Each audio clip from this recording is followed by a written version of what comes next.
Hi guys, good afternoon. कैसे हैं आप लोग सब? आई होप आप सब एकदम बढ़िया, फर्स्ट क्लास और बहुत ज्यादा मजे में होंगे।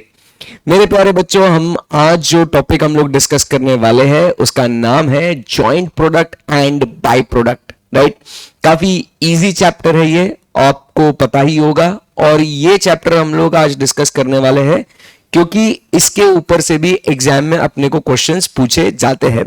कम से कम 4 से 6 नंबर का इसके ऊपर आपको एग्जाम में क्वेश्चन आएगा। सो बिना किसी हिचकिचाहट के, बिना किसी देरी के, let us start with this particular chapter. Joint product and by product में आप समझिए, सबसे पहले हम लोग जो बात कर रहे हैं स्क्रीन पे देखेंगे। First we will talk about joint product. अब देखो दोस्तों, होता क्या है कि एक प्रोसेस होती है, मतलब हम लोग क्या करते हैं, हम लोग लेते हैं इनपुट लेते हैं और इस इनपुट से अपन क्या करते हैं, उसके ऊपर हम लोग प्रोसेस परफॉर्म करते हैं कि बाबा उसके ऊपर अपने को काम करने का है, तो we perform what a process. और ये प्रोसेस परफॉर्म करने के बाद हमें मिलता है क्या? हमें मिलता है output. So there is input, then there is processing and then there is output. Clear है एकदम? Yes sir. तो आप समझने की कोशिश कीजिए, जब ये आउटपुट बनता है ना, तो आउटपुट में यहां पे 2 टाइप के प्रोडक्ट्स बनते हैं। मतलब कोई भी 2 प्रोडक्ट बनेंगे और उन 2 प्रोडक्ट की खास बात ये है कि these product are going to have what? Equal importance. Wow! इन प्रोडक्ट की खास बात क्या है कि they are going to have what? Equal importance.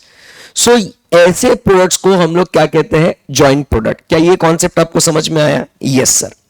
अब यहां से आगे बढ़ते हैं। अब होता क्या है, एक एग्जांपल की बात करते हैं।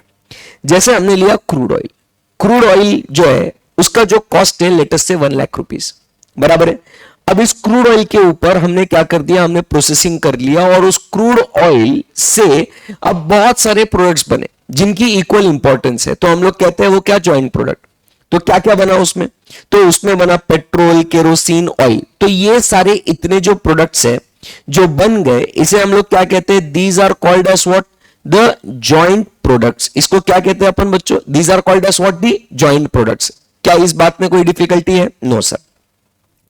अब यहां पे इस पर्टिकुलर चैप्टर में हमारा फोकस, हमारा एजेंडा क्या है कि ये जो 1 लाख रुपीस का कॉस्ट जो हम लोग बात कर रहे थे, which we call it as the joint cost, हमें इस जॉइंट कॉस्ट को क्या करना है? बांटना है इन द जॉइंट प्रोडक्ट्स। क्या करना है अपने को? इस जॉइंट कॉस्ट को अपने को बांटना है इन द जॉइंट प्रोडक्ट्स।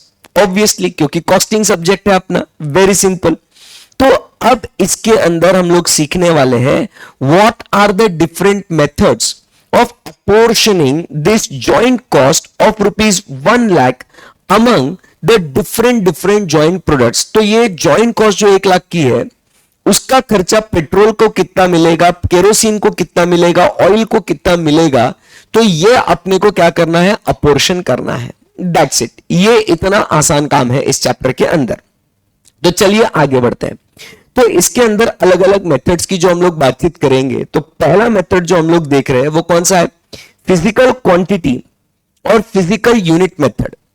इसके अंदर हम लोग क्या करेंगे कि जितने यूनिट्स बने, बराबर, उसके हिसाब से सिंपली हम लोग क्या करने वाले हैं? हम लोग खर्चे को बांट देने वाले हैं। जितने यूनिट्स बने उसके हिसाब से वो खर्चा हम लोग बांट देंगे। जैसे फॉर एग्जाम्पल, अगर अपन बात करें कि अगर इस 1 लाख में, अब मैं इधर एक एग्जाम्पल ले लेता हूं कि हमारा जो जॉइंट कॉस्ट है, ठीक है, वो जॉइंट कॉस्ट हमने बोला इट इज व्हाट? 1 लाख। और उसमें पेट्रोल, डीजल एंड केरोसिन, ये अगर मान लो 3 जॉइंट प्रोडक्ट्स बने, तो इनकी क्वांटिटी कितनी बनी? सो मान के चलो कि ये जो है ये बना 50 लीटर, ये बना 30 लीटर और ये बना 20 लीटर। तो ये इतनी क्वांटिटी बनी बच्चों। तो हमने सिंपली क्या करना है? इस क्वांटिटी के हिसाब से, बोलो क्या करना है? इस क्वांटिटी के हिसाब से हमने इस जॉइंट कॉस्ट को 5:3:2 के रेशियो में बांट देना है।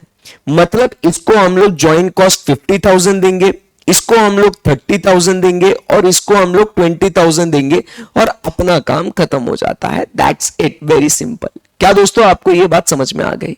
Very good. सो दोस्तों इसे हम लोग first method of apportionment of joint cost हम लोग देख रहे हैं। वो कौन सा मेथड है? The method is what? Physical quantity और physical unit method. First method clear है, तो हम लोग दोस्तों आगे बढ़ते हैं। अब चलते हैं next. We will talk about is the average unit cost method. इधर क्या था कि इधर हम लोग बात कर रहे थे फिजिकल क्वांटिटी और फिजिकल यूनिट में हम लोग बात कर रहे थे about what? In terms of weight. अब हम लोग बात करेंगे एवरेज यूनिट, मतलब यहां पे हम लोग क्वांटिटी, नंबर ऑफ यूनिट्स के बेसिस पे बात करेंगे। रिश्ता वही, सोच नहीं। इंस्टेड ऑफ लीटर्स और किलोस या पाउंड्स, अब हम लोग इन यूनिट्स बात करेंगे। So that is average unit method. तो जैसे आपको दिख रहा है एक इलिस्ट्रेशन है यहां पे कि नंबर ऑफ यूनिट्स है 300, 600, 300। तो टोटल कॉस्ट जो 72,000 रुपीज का है वो इन the ratio of number of units produced, उसके हिसाब से वो बढ़ जाएगा। सेकेंड मेथड भी अपना समाप्त हो जाता है। So first method and second method more और लेस इट इज सिमिलर। आगे बढ़ सकते हैं बच्चों? Very good. चलिए तो नेक्स्ट मेथड पे बढ़ते हैं। तीसरा मेथड आता है दोस्तों टेक्निकल इवैल्यूएशन मेथड और सर्वे मेथड। इसके अंदर क्या होगा कि आपको एक टेक्निकल एक्सपर्ट बराबर वो क्या करेगा, वो आपको एक रैंकिंग देगा या इंपॉर्टेंस देगा या वेटेज देगा। क्या करेगा वो?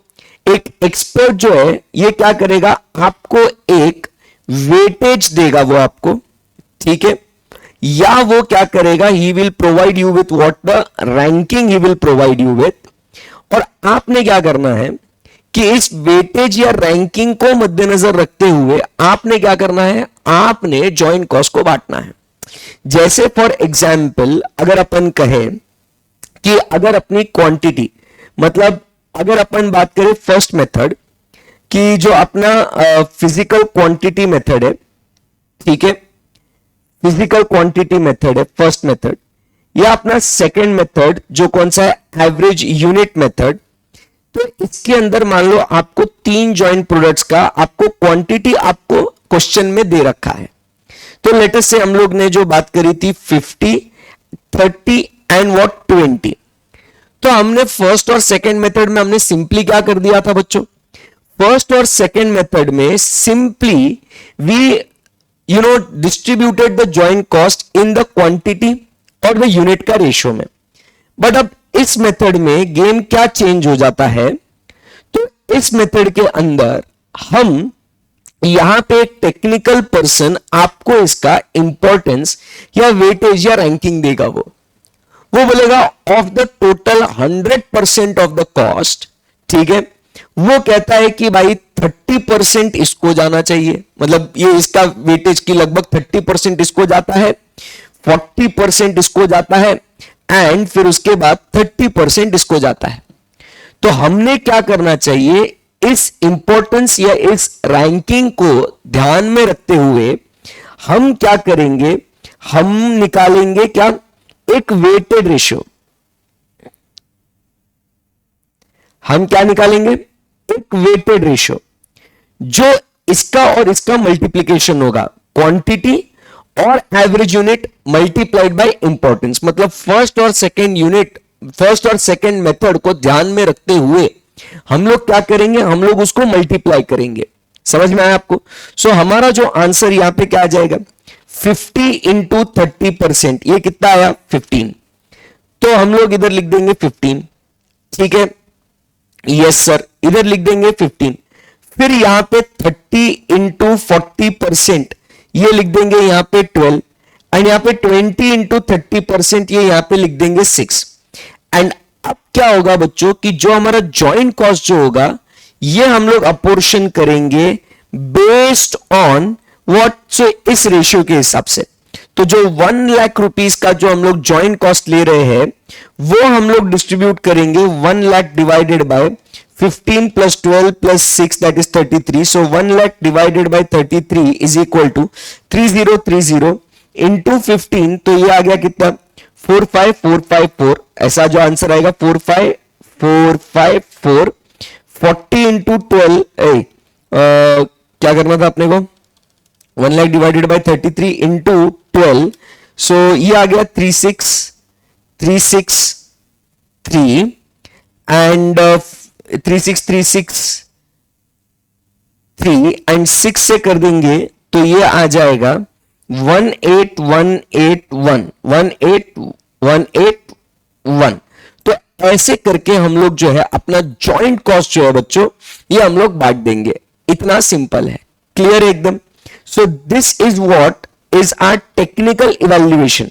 तो इसमें आपको इंपॉर्टेंस आपको दिया रहेगा क्वेश्चन के अंदर, आपने वेटेड रेशियो निकालना है बराबर। It can be the importance, ये इस चीज पे फोकस रखना, ये वेटेड रेशियो कैसे निकालना है अपने को, इस बात के ऊपर, इस बॉक्स के ऊपर फोकस रखना। Importance multiplied by physical unit और एवरेज यूनिट, मतलब फर्स्ट या सेकंड मेथड को यूज करके आपने क्या करना है, इंपॉर्टेंस निकालना है और उसके बेसिस पे फिर उस रेशियो में अपन ने बांट देना है अपना जॉइंट कॉस्ट।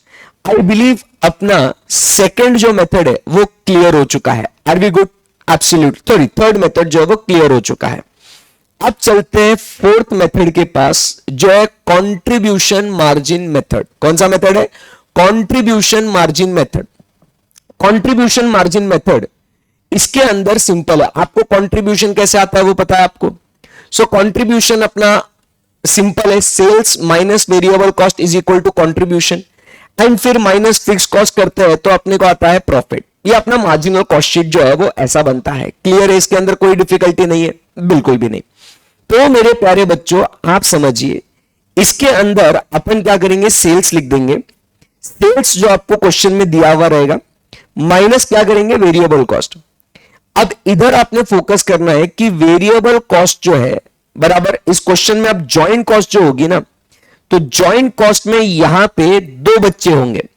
एक होगा वेरिएबल कॉस्ट हो गया एंड दूसरा हो गया कौन सा, फिक्स कॉस्ट।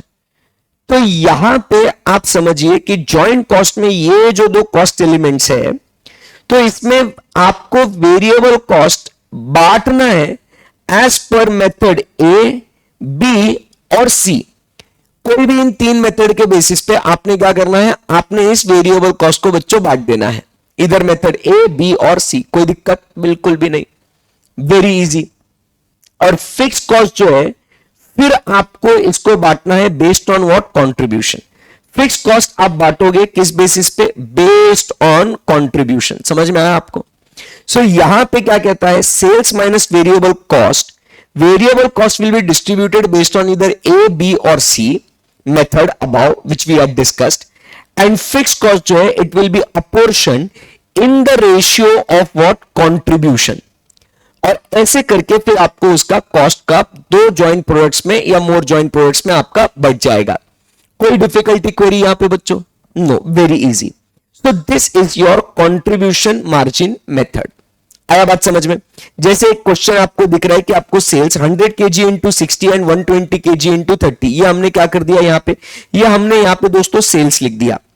अब वेरिएबल कॉस्ट जो क्वेश्चन में दिया है, अब हम लोग मेथड ए, बी या सी में करेंगे तो यहां पे आपको दिख रहा होगा कि we are having what over here 100 kg, we are seeing here 120 kg as what the quantity. तो क्वांटिटी के बेसिस पे हम लोग बांटेंगे फिजिकल क्वांटिटी मेथड के, तो 100:120 के बेसिस पे हम लोग वेरिएबल कॉस्ट को बांट देंगे। फिर अपना जो फिक्स कॉस्ट है वो अपना किसके बेसिस पे बटेगा, ये कंट्रीब्यूशन के बेसिस पे बटेगा, 4:1.2 इस रेशियो में बच जाएगा। समझ में आया आपको? यस। और ऐसे करके फिर अपने को प्रॉफिट आ जाएगा। So that was the fourth method. क्या दोस्तों यहां पे आपको इसके अंदर कोई भी किसी भी प्रकार की डिफिकल्टी है क्या? नहीं, इजी, एकदम आसान, वेरी गुड। क्या हम लोग यहां से आगे बढ़ सकते हैं क्या? बिल्कुल आगे बढ़ सकते हैं। और अब जो है दोस्तों हम पहुंच रहे हैं अपने लास्ट मेथड पे बराबर, और उसके अंदर फिर आपको और तीन मेथड्स है, बट अब ये लास्ट मेथड है और जिसके बेसिस पे जॉइंट कॉस्ट जो है हम लोग क्या कर देंगे, बांटते हैं। चलिए तो शुरू करते हैं।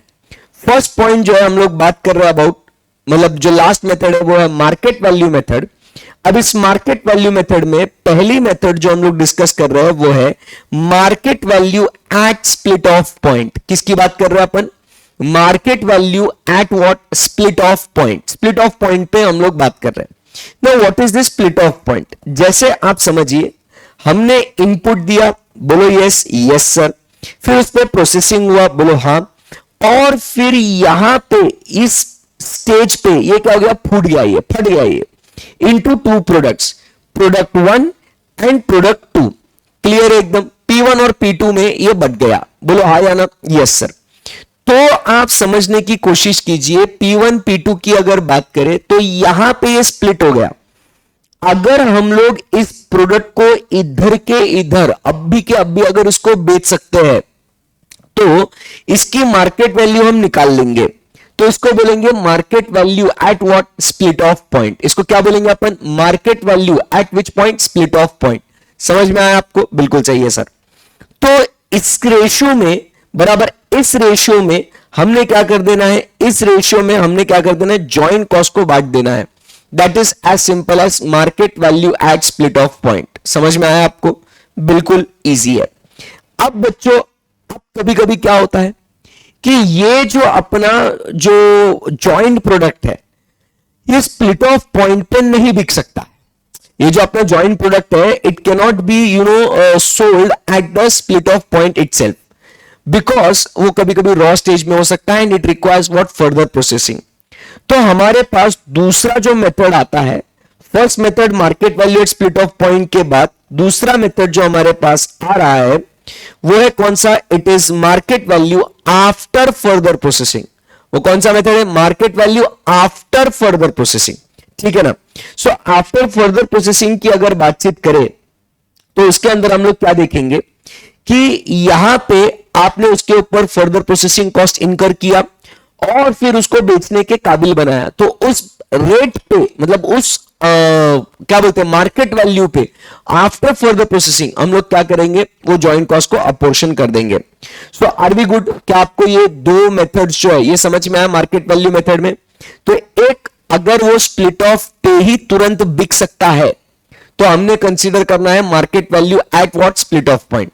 बट अगर वो स्प्लिट ऑफ पे नहीं बिक सकता है तो हमने उसके ऊपर फर्दर प्रोसेसिंग करना है और निकालना है market value after further processing. Clear एकदम? Yes sir. एंड अब क्या होता है, कभी कभी हम लोग को क्या होता है ना कि आप समझिए कि market value at split of नहीं है या market value after further processing नहीं है। तीसरा मेथड क्या बोलता है कि चलो आप उसको फर्दर प्रोसेस कर रहे हो, बट यार बात ऐसी है कुछ कि हम लोग को खर्चा जो बांटना है वो किधर बांटना है, ये स्प्लिट ऑफ पे बांटना है ना अपने को खर्चा किधर है, मतलब जहां ये स्प्लिट होता है अपने को खर्चा इधर बांटने का है ना, इधर बांटने का, स्प्लिट ऑफ पॉइंट पे खर्चा बांटना है। फर्दर प्रोसेसिंग के भाव पे बांटना क्या सेंसिबल नहीं बनता है। तो ऐसे केस में क्या होता है, हम क्या करते हैं, हम लोग निकालते हैं net realisable value at split off point, क्योंकि अपने को खर्चा किधर का बांटना है, स्प्लिट ऑफ पे बांटना है सर। तो हम लोग क्या करेंगे, एनआरवी निकालेंगे at what, split off point. तो NRV at split off point कैसे निकालेंगे, तो पहले आप एक सिंपल स्टेटमेंट समझ लो कि स्प्लिट ऑफ पॉइंट का कॉस्ट होता है, उसमें फर्दर प्रोसेसिंग कॉस्ट जोड़ते हैं, फिर सेलिंग एंड डिस्ट्रीब्यूशन का कॉस्ट जोड़ते हैं, फिर अपने को मिलता है टोटल कॉस्ट, और टोटल कॉस्ट में अगर अपन प्रॉफिट ऐड कर देवे तो अपने को मिल जाएगा क्या, फाइनल सेल्स वैल्यू। क्लियर है एकदम? सो अब मुझे यहां पे ये कॉस्ट मुझे चाहिए, मुझे ये नहीं पता है, क्या नहीं पता है मुझे, इधर ये चीज नहीं पता। तो जो net realisable value at split off है, हम बोलेंगे वो उतना उसका जॉइंट कॉस्ट है भाई, उस रेशियो में जॉइंट कॉस्ट हम लोग बांट देंगे। ठीक है ना? सो हम लोग क्या करेंगे, how to calculate net realisable value at split off point. तो यहां तक पहुंचने के लिए फाइनल सेल्स वैल्यू में से प्रॉफिट माइनस करेंगे, फिर सेलिंग डिस्ट्रीब्यूशन कॉस्ट माइनस करेंगे, एंड फिर फर्दर प्रोसेसिंग कॉस्ट माइनस करेंगे। और जब ये सारी चीजें माइनस हो जाएगी दोस्तों, तो we will get what, NRV at split off point. और इस NRV at split off point के रेशियो में हम लोग हमारी जॉइंट कॉस्ट को बांट देंगे। क्लियर एकदम? Yes sir. सो क्या आपको NRV at split off point समझ में आया? अब इस सब में एक बहुत ही खास बात और इंपॉर्टेंट बात, वो क्या है बच्चों, कि यहां पे जब अपन फाइनल सेल्स वैल्यू ले रहे हैं तो ये अपने को पता है कि final sales value is equal to selling price multiplied by number of units. बोलो हाँ।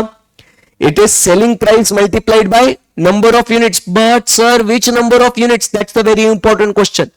So जो number of units की हम लोग जो बात कर रहे हैं वो है units produced and not units sold. ये ध्यान में रखना, क्योंकि हम लोग जो जॉइंट कॉस्ट जो बांट रहे हैं, we are not distributing the joint cost among the units which are sold.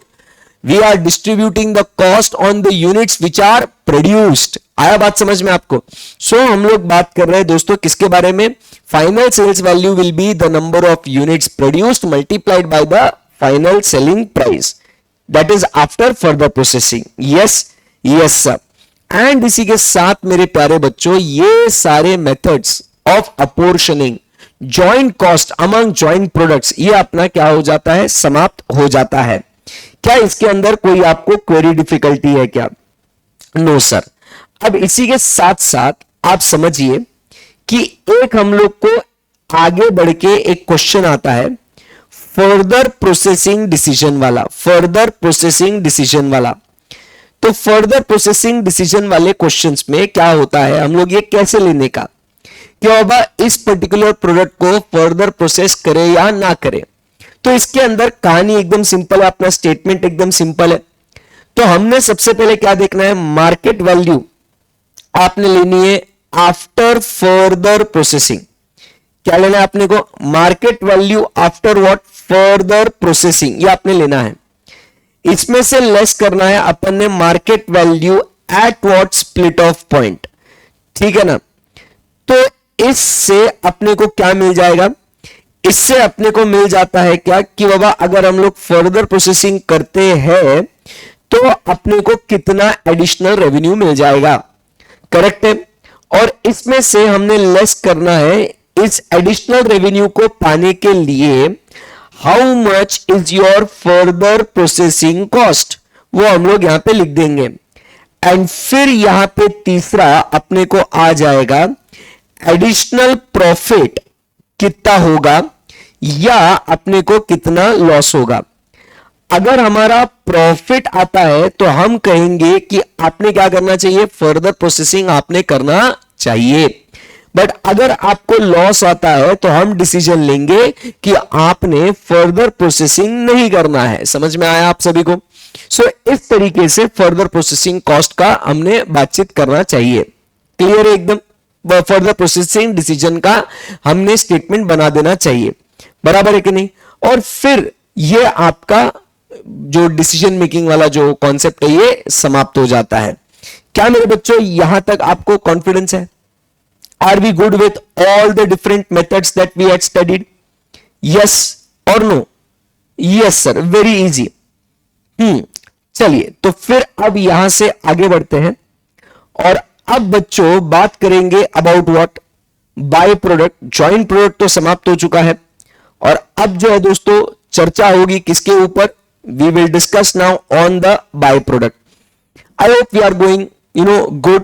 Confidence आ रहा है और ये सब बातें जो हमने पढ़ी थी कभी पहले ये रिकॉल हो रही है आपको.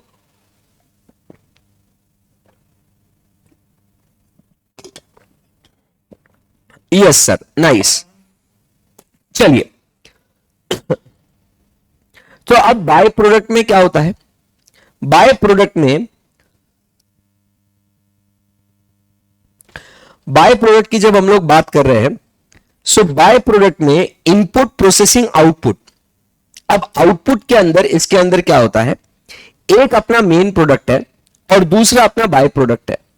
और वो जो बाय प्रोडक्ट है उसकी खास बात क्या है कि ये जो है ये लीस्ट इंपॉर्टेंट है. ये जो बाय प्रोडक्ट है ये कैसा प्रोडक्ट है? ये एकदम लीस्ट इंपॉर्टेंट है, इसकी कोई वैल्यू ही नहीं है. ठीक है ना? ये एकदम लीस्ट इंपॉर्टेंट है. तो भाई अपने को अब जो जॉइंट कॉस्ट है इन दोनों में अपने को अपोर्शन करने का है. तो कैसे करेंगे? सबसे पहले मार्केट वैल्यू मेथड. एकदम सिंपल. तो भाई जॉइंट कॉस्ट अगर 1 लाख का है, मेन प्रोडक्ट और बाय प्रोडक्ट, बाय प्रोडक्ट की वैल्यू मार्केट वैल्यू कितनी है? बाय प्रोडक्ट की मार्केट वैल्यू आपको गिवन होगी 5000. किसका वैल्यू दिया रहेगा?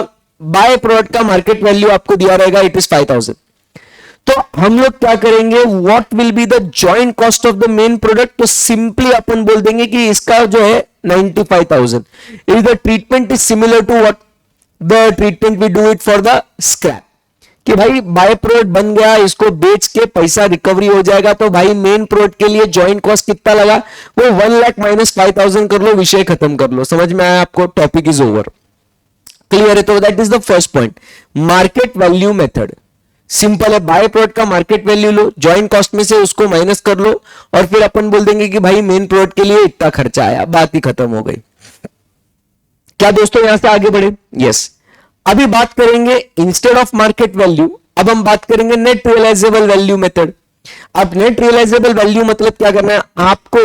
बाय प्रोडक्ट का किसका? आपको किसका? बाय प्रोडक्ट का आपको एनआरवी निकालने का है. आपको बाय प्रोडक्ट का आपको एनआरवी निकालने का है, और जो बाय प्रोडक्ट का एनआरवी आएगा वो टोटल जॉइंट कॉस्ट में से उस एनआरवी को आप क्या कर दीजिएगा मालिक? उस एनआरवी को आप माइनस कर दीजिएगा. बहुत बढ़िया.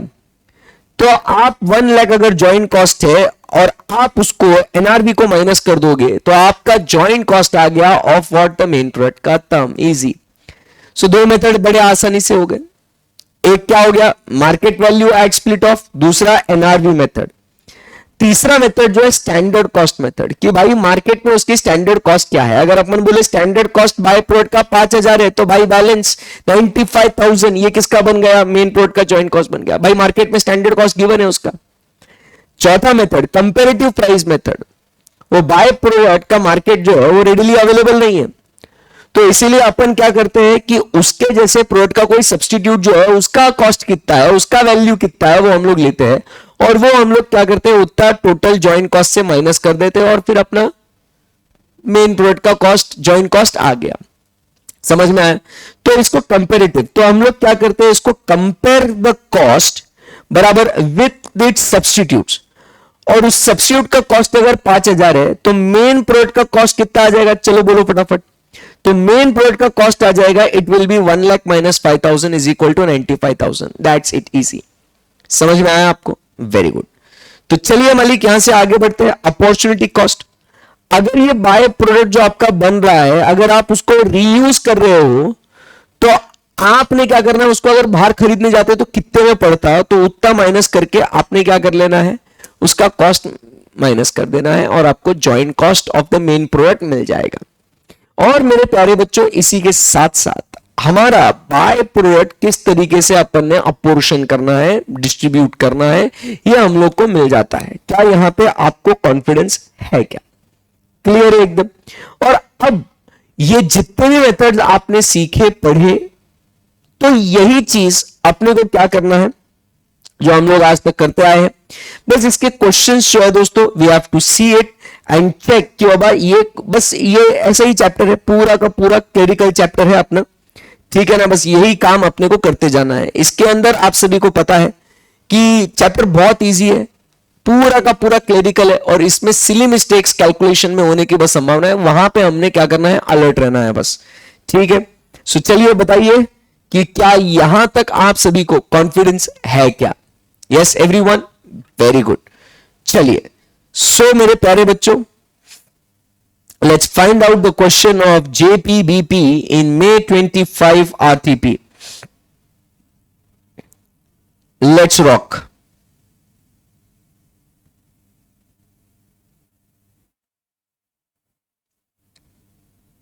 Okay, so ये रहा अपना question joint product by product का इन May 2025 का आरटीपी. देखते हैं अपने को आता है क्या. आप लोग भी इसे ट्राई करेंगे, बढ़िया एकदम क्वेश्चन को स्टडी करेंगे as usual. Sterling Industries manages various manufacturing processes. In the process 1, ठीक है, joint products P1 and P2 are produced in the ratio 6:4 from the raw material input. So यहां पे प्रोसेस 1 है. ठीक है? सो क्या है? यहां पे प्रोसेस 1 है, और इस प्रोसेस 1 में क्या बोला है क्वेश्चन ने? पूरा प्रोसेस का डायग्राम पूरा आपने फ्लो इमेजिन कर लेना है. सो यहां पे P16 and P1 in the process one, पहले ऐसे लिखते हैं, इधर प्रोसेस वन लिखते हैं पूरा। प्रोसेस वन में P1 की मात्रा 6 और P2 ये प्रोडक्ट का 4 इस रेशियो में बनता है of the input.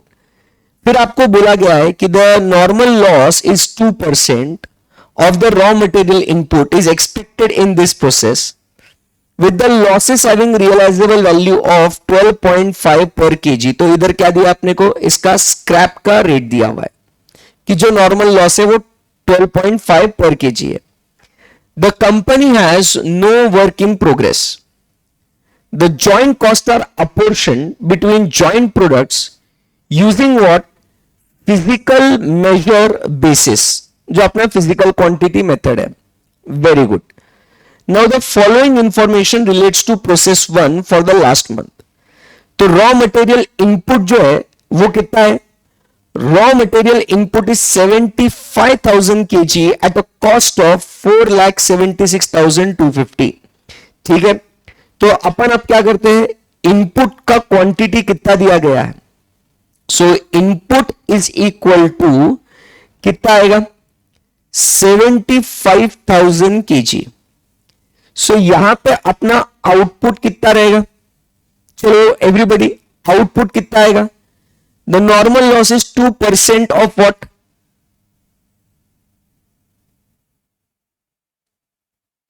Normal loss is how much, 2%।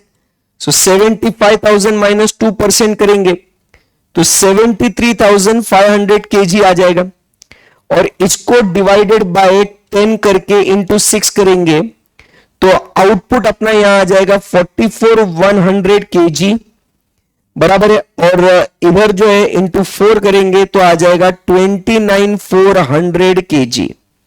ठीक है, सो ये अपना आउटपुट आ गया, फिजिकल क्वांटिटी आ गया।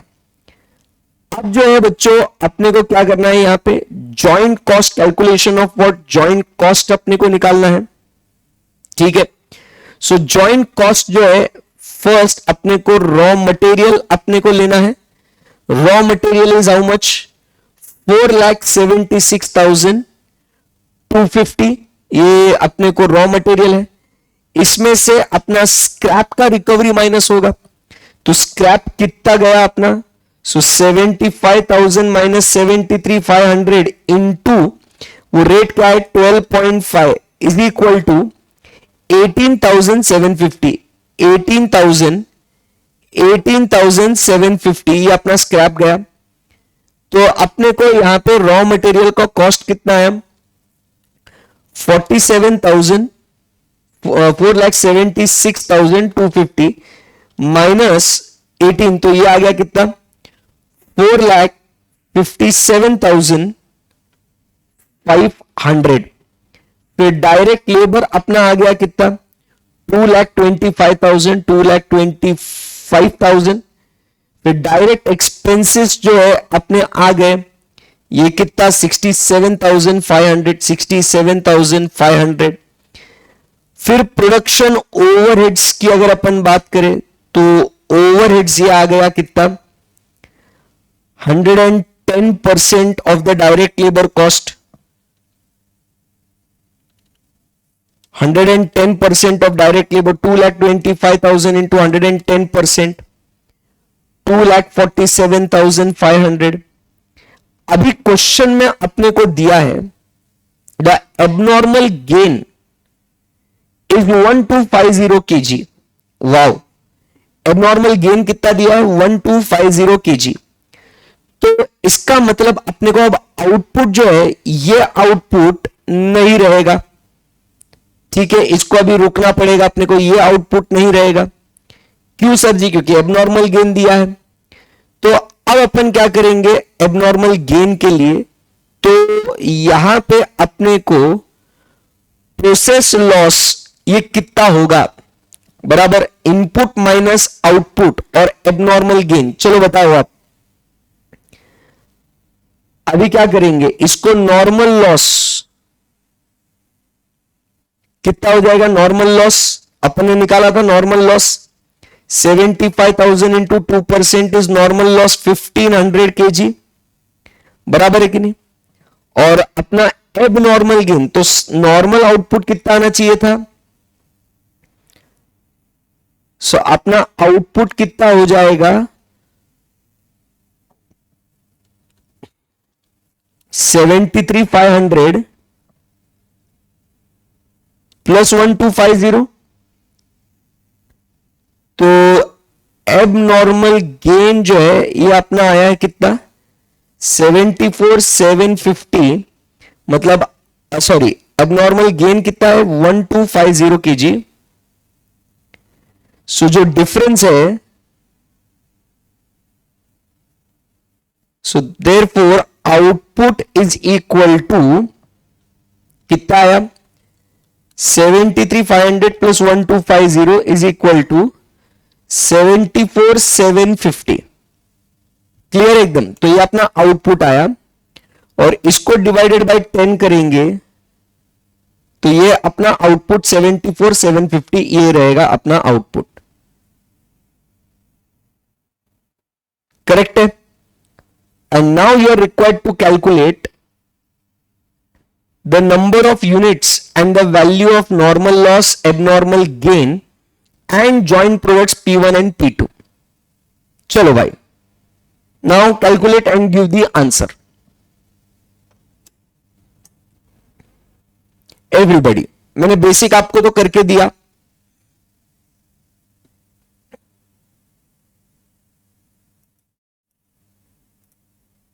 Start, calculate, give the answer.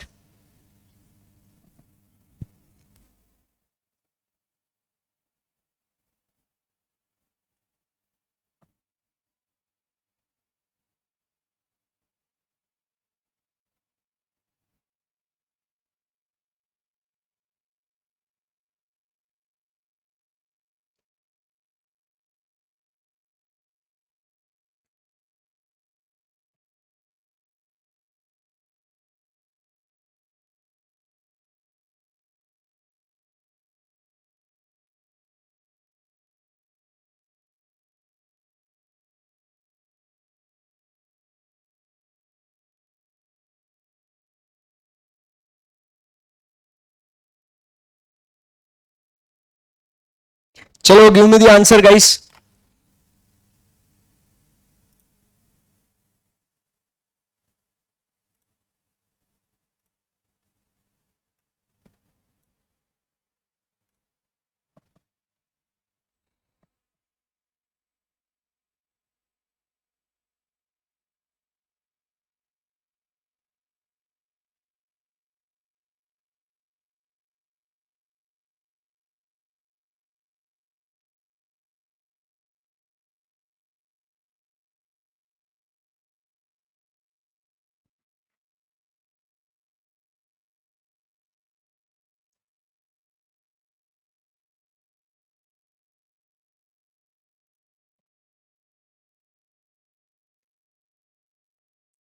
इतना पूरा तो कैलकुलेशन करके दे दिया ना आपको।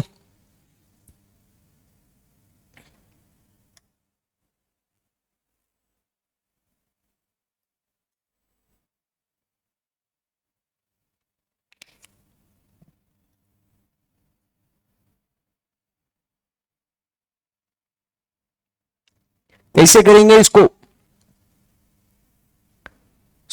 अब अगर अपन देखें, अपना प्रोसेस अकाउंट अगर अपन बनाते हैं, ठीक है ना, प्रोसेस अकाउंट, तो यहां पे अपना आ गया क्या? डायरेक्ट मटेरियल, वो कितना है अपना? 4,57,000, या तो ऐसा इसको ये कर लेंगे 476,250, एंड फिर यहां पे बाय नॉर्मल लॉस वो आ गया अपना 18,750, या ऐसा अपन लिख देंगे इसको, ठीक है, बाय नॉर्मल लॉस। फिर उसके बाद डायरेक्ट लेबर यहां पे लिख देंगे 2,25,000, डायरेक्ट एक्सपेंसेस अपन लिख देंगे 67,500, ओवरहेड्स अपन लिख देंगे 247,500, बराबर है कि नहीं? और फिर यहां पे अपना आ गया एबनॉर्मल गेन जो आ गया 1250 kg का, 1250 kg, नॉर्मल लॉस 1500 kg। सो ये अपना जो आउटपुट आ गया, ये हो गया 74750 kg, ये आ गया 74750 kg, सिंपल है एकदम। तो यहां पे अब अपने को simply what we do is process costing का दिमाग लगाना है एंड सिंपली अपने को क्या करना है, first effective cost per unit अपने को निकालना है, विच इज हाउ मच। सो अपन ने ये इफेक्टिव कॉस्ट टोटल निकाल लिया, ये कितना आया 476,250 plus 2,25,000 plus 67,500 plus 247,500 is equal to 10,16,250 minus 18750 divided by अपना नॉर्मली अपना जो आउटपुट जो आना चाहिए था वो था 73,500, बराबर कि नहीं, इतना नॉर्मल अपना आउटपुट आना चाहिए था। 75,000 minus 1,500 73,500 input minus normal loss. So इसका कितना आया अपना, so 101,6250 minus 18,750 is equal to, ये अपना जॉइंट कॉस्ट है बट इसको अपोर्शन फिजिकल क्वांटिटी मेथड से प्लस एबनॉर्मल गेन, तो ये अपने को ध्यान में रखना है, अपने को ये प्रोसेस कॉस्टिंग का जो नॉलेज है वो यूज करने का, डिवाइडेड बाय 73,500। सो ये कितना आया, divided by 73,500 is equal to 13.57, ठीक है।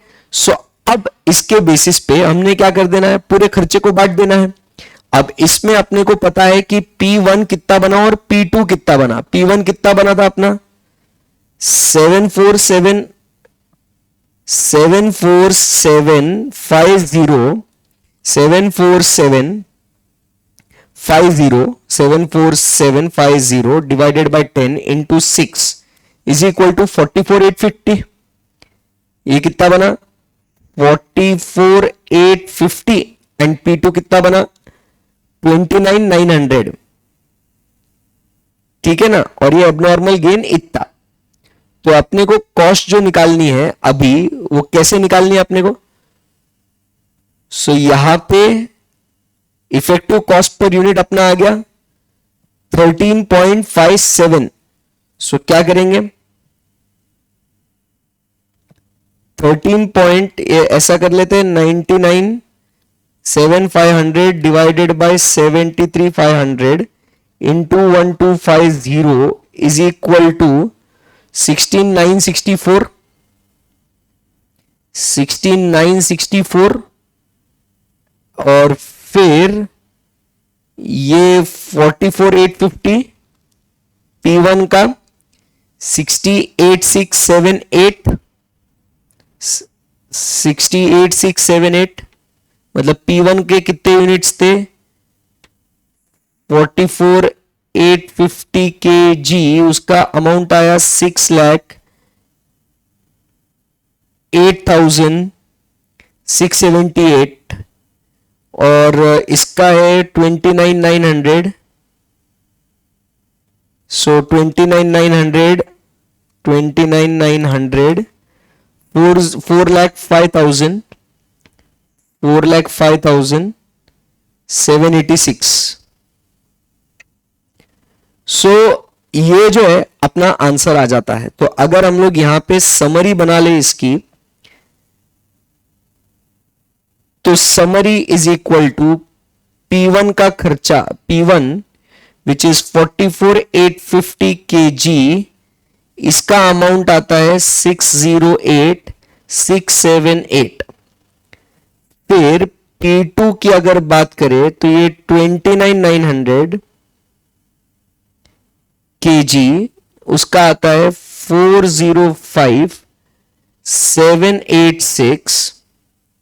Then we have his normal loss which is 1,500 kg, उसका अमाउंट है 18750 एंड लास्ट में वी हैव एबनॉर्मल गेन जिसकी क्वांटिटी है 1250 kg और उसका अमाउंट है 16,964 ऐसा कहीं अपने को दिखता है क्या, चेक करो, तो वो अपना करेक्ट आंसर है।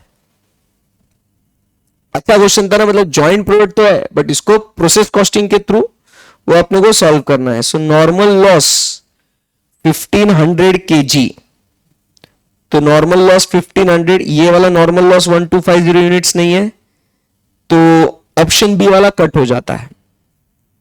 नॉर्मल लॉस 16964 ये आता है क्या, नहीं, क्योंकि नॉर्मल लॉस इज 18750, तो नॉर्मल लॉस 18750 18750, तो अभी सी और डी में देखना है। आगे abnormal gain 1250 1250, abnormal gain 16964 16964, P1 44850 44850, but उन्होंने अमाउंट कितना दिया P1 का 60 इधर, तो ये 608 और ये 405786 P2 का।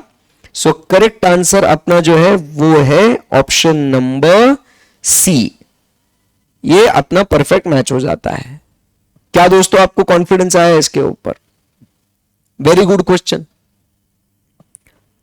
है ना। तो joint costing, joint product plus ये क्या बोल देंगे इसको, प्रोसेस कॉस्टिंग के हिसाब से भी इसको आप सॉल्व कर सकते हो, वेरी इजी है। चलो, shall we proceed from here? Yes. So ये हो गया एक। अब चलते हैं ऊपर। जैसे एमसीक्यू के लिए क्वेश्चन आ सकता है ये, ठीक है ना, तो ऐसे रफ में सॉल्व कर लेना, फटाफट इजी हो जाता है। चलो भाई, तो अब आगे बढ़ते हैं और जनवरी 25 की ओर प्रस्थान करते हैं।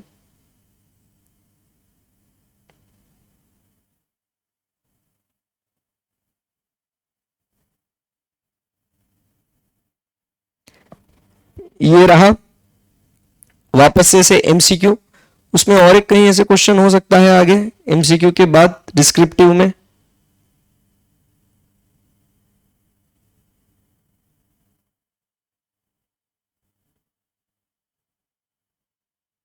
जॉब एंड बैच है, ये रहा।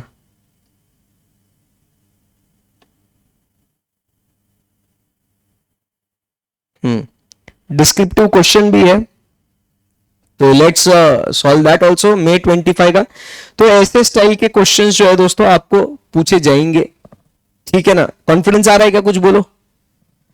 सो joint product by product, JB limited manufactures 3 chemicals XR, YS and ZT। It processes, अभी 3 केमिकल्स है, ठीक है ना, XR, YS and ZT। It processes input material in common plant facilities to generate two intermediate products X and Y in the proportion 4:1 after normal loss of 1/12 of the input material. So क्या हुआ कि JB Limited manufactures 3 chemical products, 3 chemical products बनते हैं। It processes input material in the common plant facility to generate 2 intermediate products। तो मतलब जो है आप समझिए, यहां पे आपने इनपुट दिया, आपने क्या करा यहां पे, आपने यहां पे इनपुट दिया। सो इनपुट में आपको 2 प्रोडक्ट्स मिल गए, X और Y, in the proportion 4:1 after normal loss of 1/12. 1/12, there is no market value for these intermediate products, so the X is processed further through separate finishing process R to yield the product XR। तो अब जो है इसके अंदर X जो है, जितनी ये क्वांटिटी है, ये फर्दर प्रोसेस होगी और इसका बनेगा XR, ठीक है, and Y is converted into YS। एक सेकेंड ना बच्चों,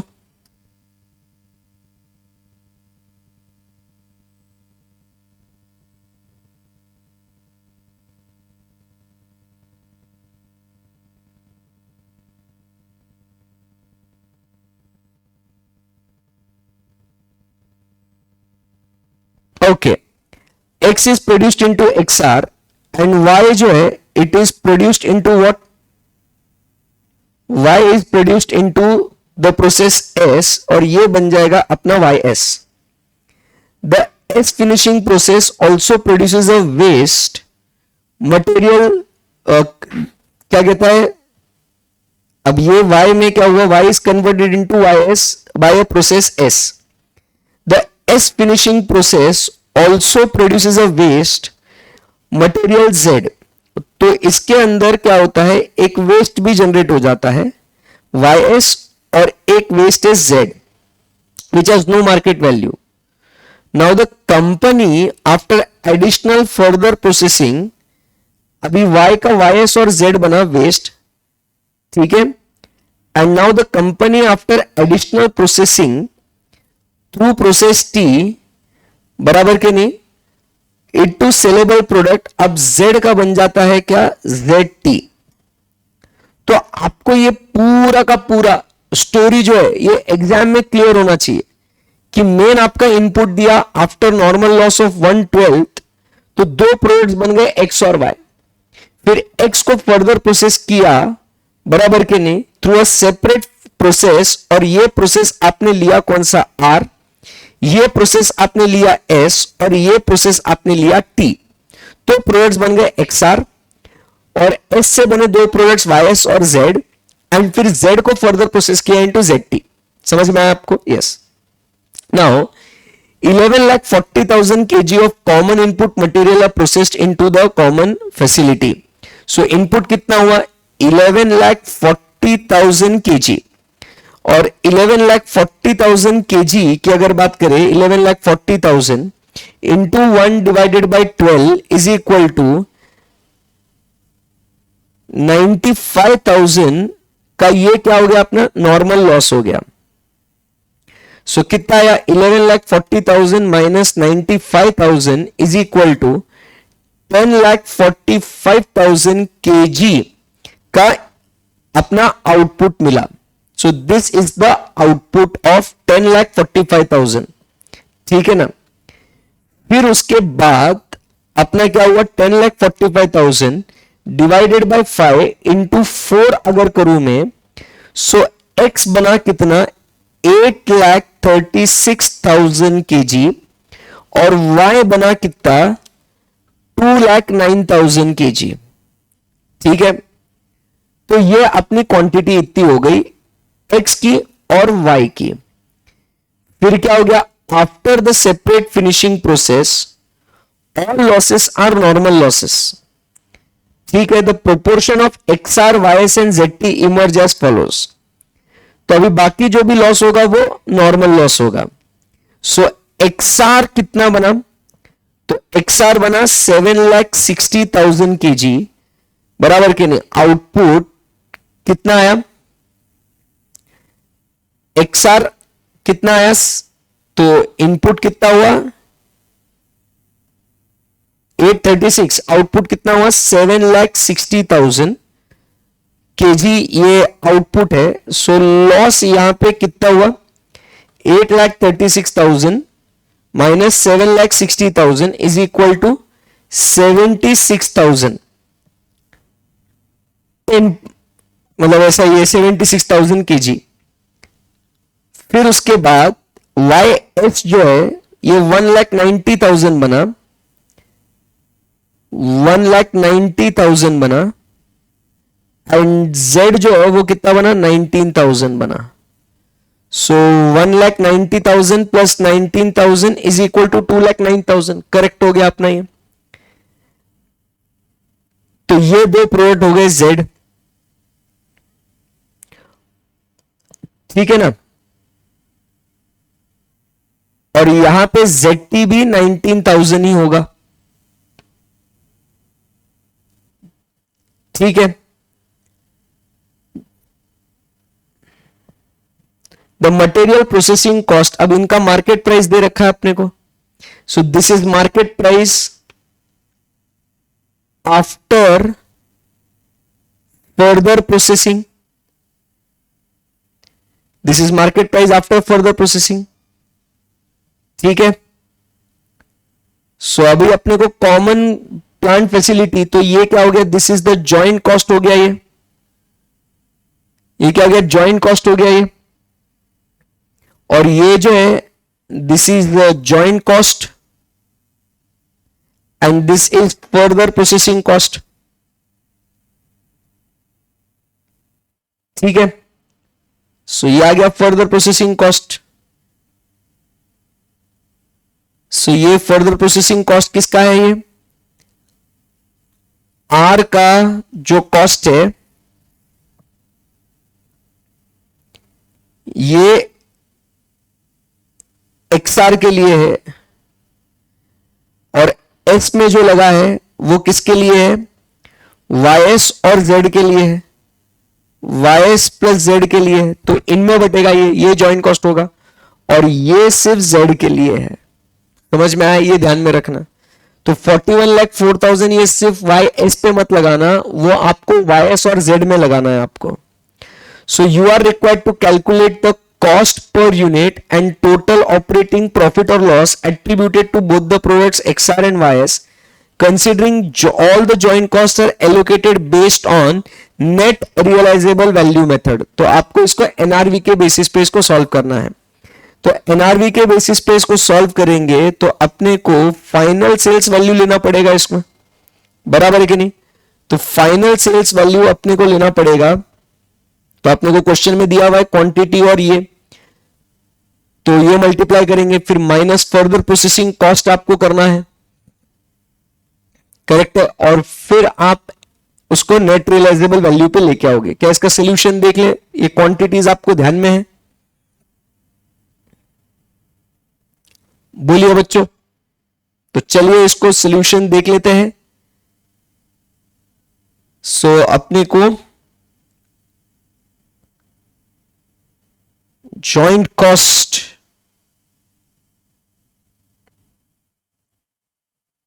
एक बार ये प्रोसेस समझ में आ जाता है ना कि कैसे हो रहा है, तो चीजें बहुत आसान हो जाती है।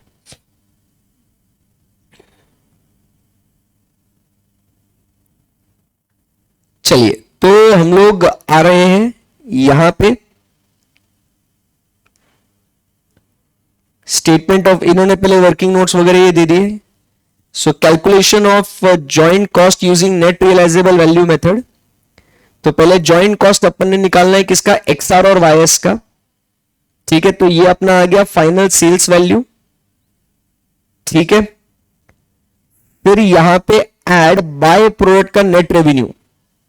ठीक है ना, तो जो अपना ZT है बाय प्रोडक्ट, क्योंकि अपन ने क्या बोला था, YS के लिए मतलब it is Y plus ZT ना, Y प्लस Z है ना, ये तो YS प्लस ZT। तो इसका बाय प्रोडक्ट अपन ने ऐड करने का इसको। ठीक है, सो 1,52,000। सो ये आ गया अपना कितना, 1,52,000 net revenue. What is this net revenue, 24 into 19,000 minus 3,04,000। ये 3,04,000 कहां से आया है,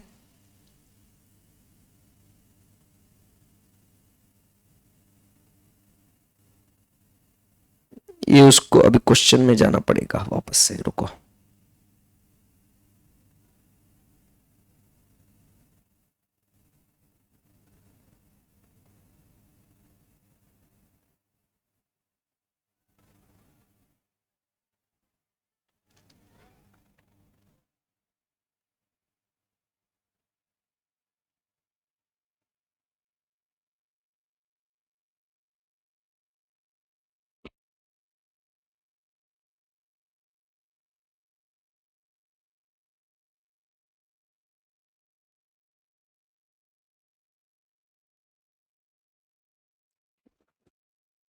नहीं, ये कौन सा अटेम्प्ट था भाई,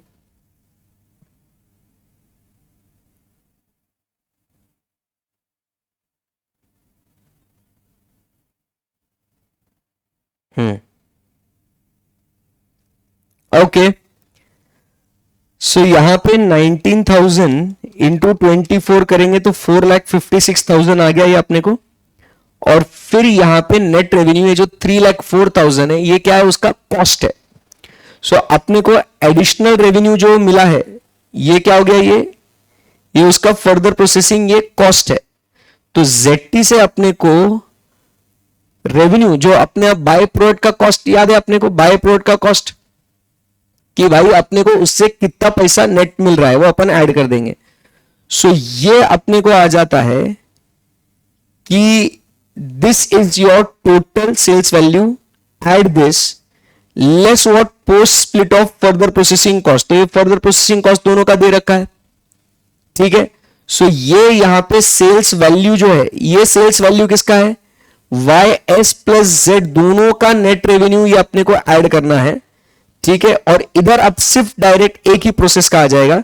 सो ये प्रोसेस R का हो जाएगा और ये प्रोडक्ट S का हो जाएगा, क्योंकि अपन ने इधर क्या कर दिया, इसका माइनस कर दिया ना, ठीक है। और फिर ये NRV आ गया। तो जॉइंट कॉस्ट जो है ये 1,67,20,000 का, ये हम लोग इन दो रेशियो के बीच में बांट देंगे। समझ में आया आप सभी को? तो क्वेश्चन जैसा जितना दिख रहा है उतना बिल्कुल भी कॉम्प्लिकेटेड नहीं है। अपने को क्वेश्चन में बस क्या बोला है, लेट्स गो ऊपर ऊपर इन दी एयर, कि हमें यहां पे जॉइंट प्रोडक्ट और बाय प्रोडक्ट एक साथ दिया हुआ है इस क्वेश्चन में, ठीक है ना। सो हमने क्या करना है, ये कॉस्ट किसका है, बाय प्रोडक्ट का है ना ये। तो अपन क्या करेंगे, अपने को कैलकुलेट करना है XR और YS का।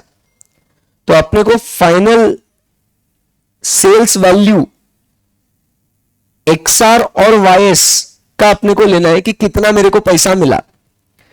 तो यहां पे हम लोग क्या कर देंगे, इसका वैल्यू ले लेंगे, बट इसमें अपने को YS का लेने का प्लस Z का नेट रेवेन्यू लेने का अपन ने, ठीक है। ऐसा फिर बाकी तो आपका सिंपल है, इजी है, कॉन्फिडेंस आ रहा है।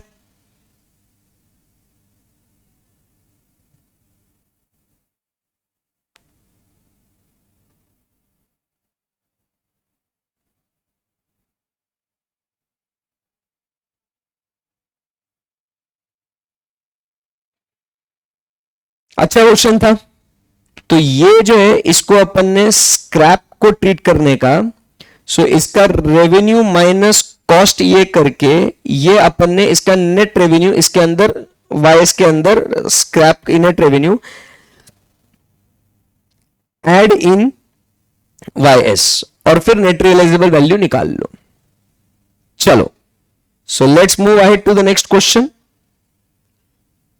जॉइंट प्रोडक्ट बाय प्रोडक्ट का, ICT limited belongs to a pharmaceutical industries. Same question same type लग रहा है।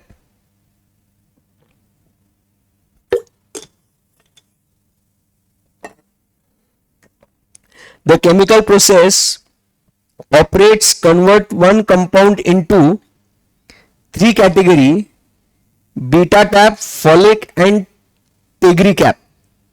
The beta tab and folic are already converted into final product at split off. Tegri-cap needs what further processing along with addition of new compound with it. So the market for beta cap and folic is highly active. Thus production sold at split off. However, tegri-cap can only be sold after further processing. Clear एकदम? Following information is provided for the current year.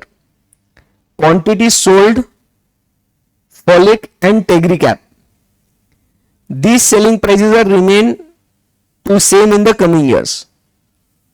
Total joint manufacturing cost up to split off point is 62,50,000 and further processing with respect to tegri-cap is 31 lakhs. The details regarding closing inventories are as follows.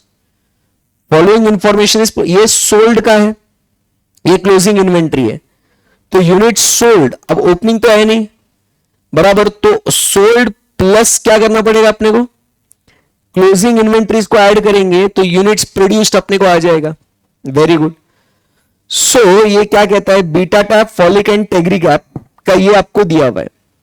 You are required to compute the joint cost allocated to beta tap, folic and tegregap using net realizable value method. Very simple. So net realizable value method के हिसाब से आपने इसको solve करना है. So simple. So क्या करेंगे यहां पे? फाइनल सेल्स वैल्यू ये अपने को लेना है. कितना? पहले तो आपको यूनिट्स सोल्ड वो लिख दो 372, 1054 एंड 1472. फिर अपना क्लोजिंग इन्वेंट्री ये आपने को लिखना है 360, 120 एंड 50. सो इससे आ गया अपना units produced. 372 plus 360 is equal to 732. 1054 plus 120 is equal to 1174. 1472 plus 50 is equal to 1522. फिर sales value after further processing 7500, 5625 and 3750. इतना फास्ट होना चाहिए आपका. तो फाइनल सेल्स वैल्यू जो हम लोग लिखेंगे 7500 into 732 is equal to 54,90,000.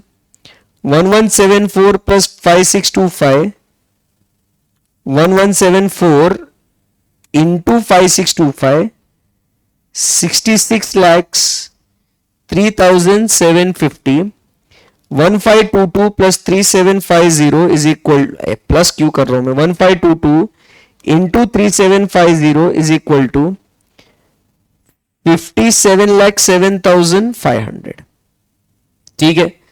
Less further processing cost, इसको नहीं है, इसको नहीं है, एंड इसको है 31 lakhs का. ठीक है. सो यहां पे net realisable value after further processing 54,90,000, 66,03,750 and minus 31 lakh is equal to 26,07,500.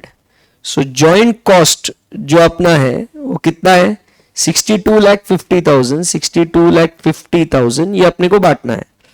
So 54,90,000 plus 66,03,750 plus 26,07,500. तो 62,50,000 divided by memory recall is equal to into 54,90,000. So ये आया कितना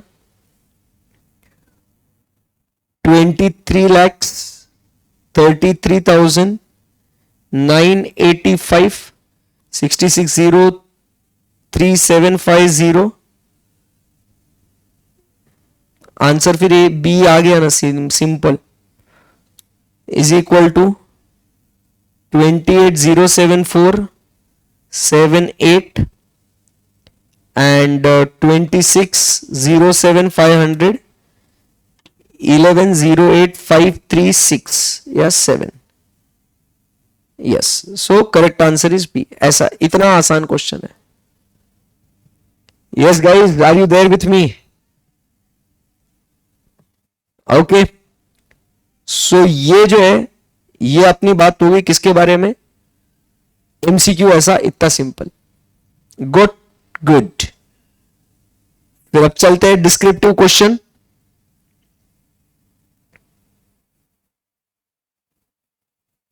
सो क्या है डिस्क्रिप्टिव क्वेश्चन में, सेम ऐसी तरीके का आपको डेटा दिया जाएगा एंड अपने को वो काम करना है. So joint product and byproduct. JPB Limited manufactures two products A and B simultaneously. The process produces another process C which is recovered incidentally from material use to manufacture A and B, मतलब ये क्या हुआ, एक by product है। तो आप समझिए बात को, यहां पे क्या हुआ, ए और बी ये जॉइंट प्रोडक्ट है and C is the by product. The expenditure incurred up to the point of separation is 14,82,000. This is joint cost. Are capable of being measured in the same units. Joint costs are allocated based on physical units. Though the joint products A and B are sellable at split off, these can also be further processed at a higher market price with some sales promotion. However, product C can be sold only after further processing. The management is of the view that the net realizable value of product C at split off is too small and the value may be deducted from the joint production cost. So उसका NRV निकालने का और वो joint cost से minus कर देने का. The relevant details are as follows. So determine the profit and loss for each joint product if these are sold without further processing. तो क्या करेंगे इसको बताओ, चलो बताओ फटाफट। आउटपुट 16250 इसका आउटपुट आया, फर्दर प्रोसेसिंग कॉस्ट है, फर्दर मार्केटिंग कॉस्ट है एंड इसका सेलिंग प्राइस है। तो इसका नेट रेवेन्यू अपने को कितना आया, नेट रेवेन्यू कितना आया, 24 minus 12 is equal to 12 into 1625 is equal to 12 into 1625 is equal to 19,500। Joint cost कितना अपना 14,82,000 minus 19,500, so 14,82,000 minus 19,500 is equal to 14,62,500। ठीक है, तो इसको अगर अपन क्या करें, determine if this sold are without further processing. So if these are sold without further processing, profit और लॉस अगर निकालने का है तो ये जॉइंट कॉस्ट अपने को बांटना है based on what, physical units method. So इसको 16,250 एंड 8,125 के बेसिस पे बांटे तो 16,250 plus 8,125 is equal to 24,375। 14,62,500 divided by memory recall is equal to 60। 60 into 16,250 is इसका आता है 9,75,000 एंड 8,125 इसका आता है 4,87,500। तो ये आ गया अपना जॉइंट कॉस्ट। ठीक है, एंड प्रॉफिट और लॉस अगर निकालना है तो सेल्स अपन निकाल देते हैं if they are sold without further processing. तो सेल्स अपन ने निकाल दिया 16,250 into 72 is equal to 11,70,000. 8,125 into 80 is 6,50,000 minus joint cost 9,75,000 and 4,87,500। तो ये आ गया कितना, 11,70,000 minus 9,75,000 is equal to 1,95,000। 6,50,000 minus 4,87,500 is equal to 162,500। तो ये अपना प्रॉफिट ये आ गया एट स्प्लिट ऑफ। ठीक है, और अब अगर इसको फर्दर प्रोसेसिंग करे, आफ्टर फर्दर प्रोसेसिंग, तो क्या हो जाएगा, यहां पे सेल्स अपना आ जाएगा कितना, 16,250 into 112 is equal to 18,20,000। Joint cost है 9,75,000। फिर फर्दर प्रोसेसिंग कॉस्ट जो है वो कितनी आ गई अपनी, 16 plus 8 into 16,250 is equal to 3,90,000।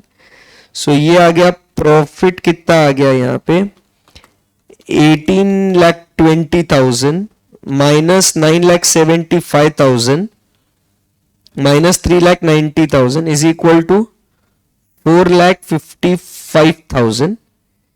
इधर आ जाएगा 8125 into 104 is equal to 8,45,000, 487,500 and 28 into 8125 is equal to 227,500. तो ये आया 8,45,000 minus 487,500 minus 227,500 is equal to 1,30,000. Let's check if these are correct.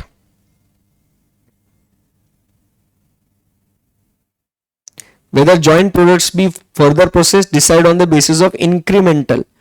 So 4,55,000, 1 lakh, तो इसको फर्दर प्रोसेस करना चाहिए, इसको एट स्प्लिट ऑफ इसको बेच देना चाहिए. ठीक है ना.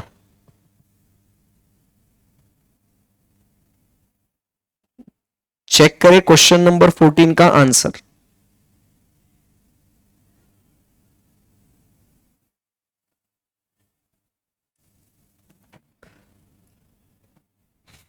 यही आया अपना 1,95,000 एंड 162. सही है. एंड फर्दर प्रोसेसिंग डिसीजन अपना लॉस है, इसमें इसको फर्दर प्रोसेस करना चाहिए और इसको select split of. Very good, खत्म. तो दोस्तों ऐसे ही आपको सारे जॉइंट प्रोडक्ट और बाय प्रोडक्ट के ऊपर आपको क्वेश्चंस आएंगे. तो ऐसे हमने 2 आरटीपी सॉल्व करे इसके अंदर, और ऐसे बहुत सारे आरटीपीज आप क्वेश्चंस अगर आप देखेंगे तो आपको सिमिलर जो क्वेश्चंस है इसी स्टाइल के आपको दिखेंगे. क्लेरिकल है पूरा का पूरा. तो आपने बस इसको ये देखेंगे, आप इसको कैसे आपने कॉस्ट को कैलकुलेट करना है बाय प्रोडक्ट का, ये वो.